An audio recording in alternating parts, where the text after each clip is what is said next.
I want to tell you something about this book, Love Code Not for Beginners, Differences in Love Behavior in Men and Women. This book is in Italian. It has not been translated yet. By the way, it is what we call a long seller. It is it has been published a few years ago. It is always selling. I would like to present you some points from my work.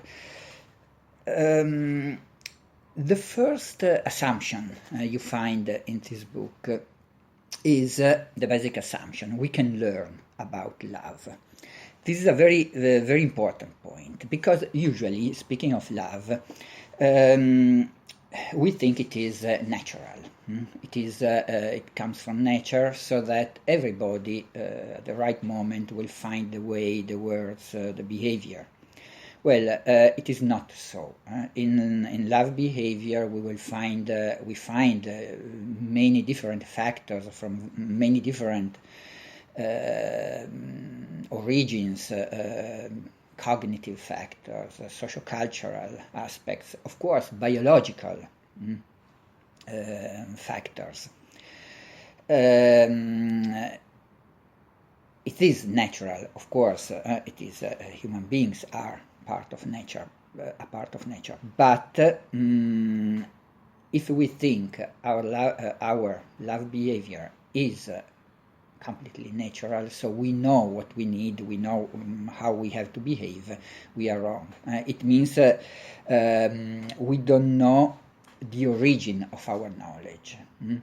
And since we don't know the origin of our knowledge, it is likely that we have learned from a teacher who maybe could be a bad teacher. So it is better if we know about love behavior, since it is possible. We have to tell apart the different components of our love behavior, and so we have to know the origin of our assumptions about love.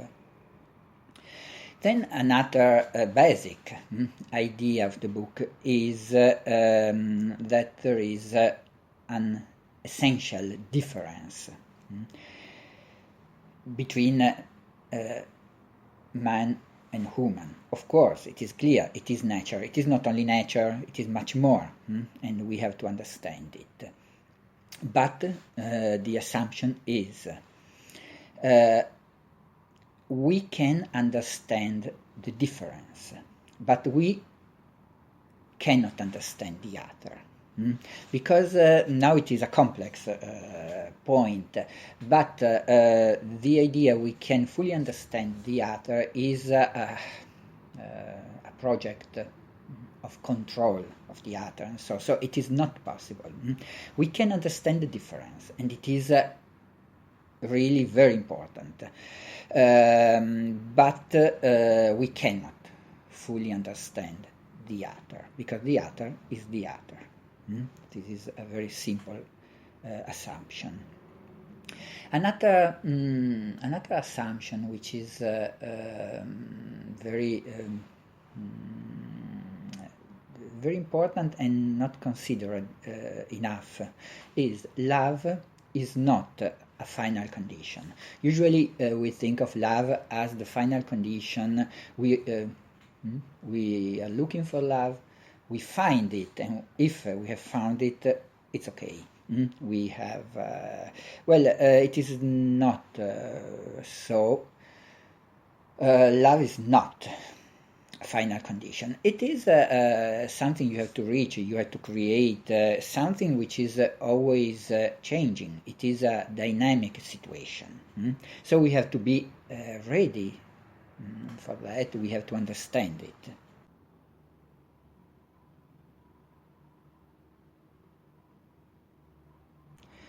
Another point discussed in this book is women have the power. Of course, it is very clear from a simple biological point of view.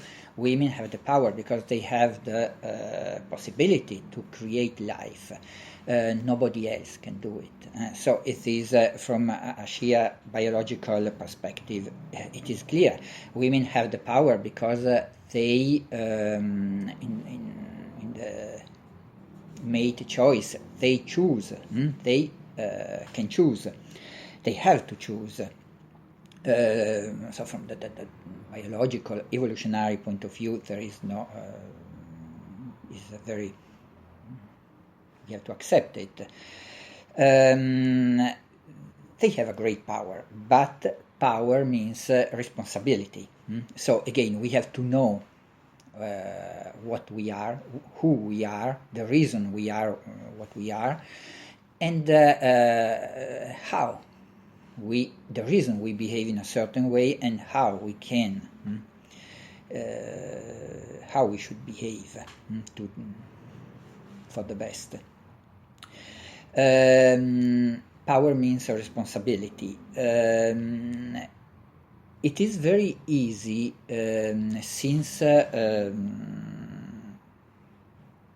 women have this enormous power, a kind of delusion of omnipotence, as if you can do everything. And today, in the unlimited world of the internet, it is even more visible. Well, it is not so.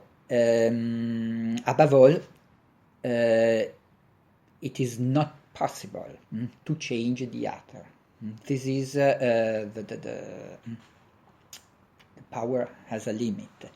You cannot change the other because in general you cannot change anybody.